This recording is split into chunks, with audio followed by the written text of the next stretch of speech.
intermission is over. These fighters are in tremendous physical condition.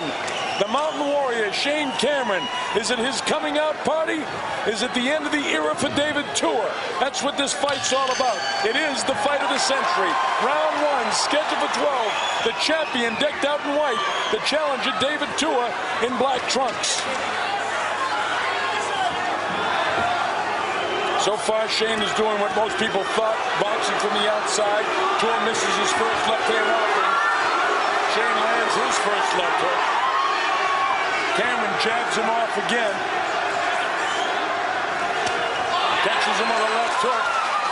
David hasn't landed a punch yet. Shane's right hand's a little bit low. He's got to get it up high because the left hook is the weapon for David Tuah. We'll look for that. David is very worked up a great sweat, so he's ready to go. But he's a very cool customer here in the early going. He's not panicking. He's not pushing the fight. There's the left hook on the inside. He's got such a great chin. He's walking up. He's taking the fight to Shane, which we expected. But now we're just going to wait and see what happens. There's the first left hook, and it hurt Shane a little. It caught him, and it caught his attention. But remember, Shane, when he first started out training in the same camp with David and has sparred with him, he knows this power. Can he hold up against the power? As the left hand again, which grazes across the eyes of Shane Cameron. Shane feints, throws his left hook, whistles past the nose of David. Double jab, right hand, sails over the head of David. The Tuminator, they call him now, as the left hand. You know, he's landed the left hook 3 times. Right hand on the left hook by Tuah here in round number 1. Shane has already felt the power, and you can see a little welt coming up by the right eye. Tuah's very methodical, just throwing good, precise punches. He's giving away some 4 inches in height to this guy. He's 4 kilograms heavier, but he's at the lightest weight that he's been in years. David Tuah has lost some 26 kilograms, so he's in great physical condition for this fight. There is no tomorrow for David Tuah. Shane Cameron, it's the opportunity of a lifetime. David feints, shows nice head movement, which makes it hard for Shane to hit him coming in.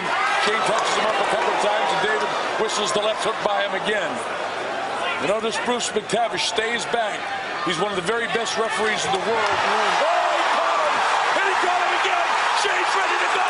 And he's down in round 1! Shane's in a heap of trouble! He won't be able to recover from this! He's trying to get up too quick. He comes forward. McTavish will give him all the time in the world. David catches him. It's going to be a first-round knockout.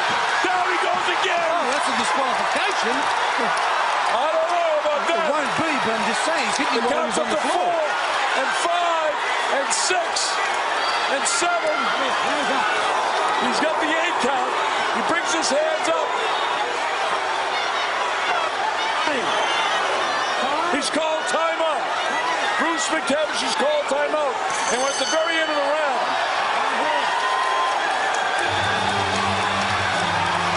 I'm not sure why he called timeout. Shane down twice in the first round, so it didn't take long. A lot of the questions have already been answered. The power of Tuah is still there, and Shane won't last long with him. He can't recover from those 2 big shots. That was a knockout. The fight was over. There was no response by Cameron, but that's the first knockdown. The second knockdown, he hit him twice while he was on his knees. There, look. Oh, that's the first one still.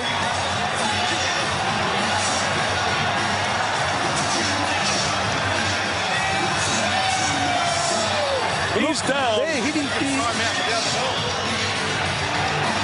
You see this second knockdown, he hits him while he's on the floor twice. Look at that. On the floor, on the floor. He does. Now, Bruce McTavish called timeout at the very tail end of the round. I don't know why.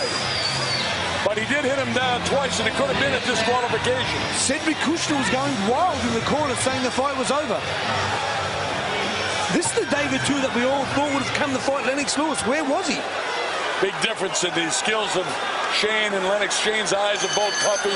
And now let's see if David can keep the pressure on him. He knows what he can do. Shane backing off immediately. He's trying to jab. Gets hit again with a right hand. Left hook. He's not going to last this round. David's on. He's pummeling. The referee stops the fight. and Shane is hurt. That shows you David Tua is back. My God, that was devastating. But listen, I've got to look. He's a friend of mine, Bruce McTavish, but I've got to question the referee. Let him take too many punches there. Too many punches.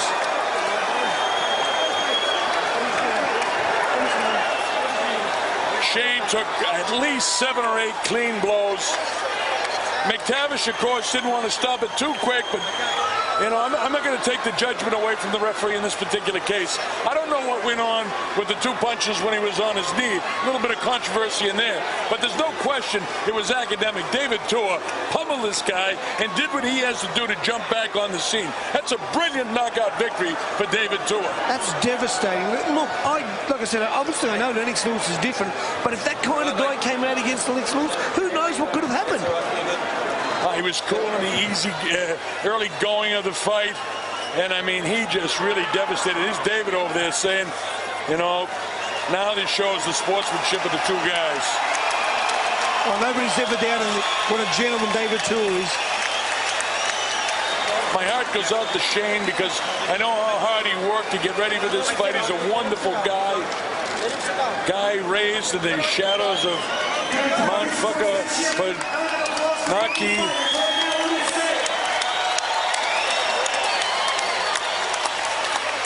A mountain warrior, might have been from the mountains, but he wasn't the warrior tonight. It wasn't his night. David Tua's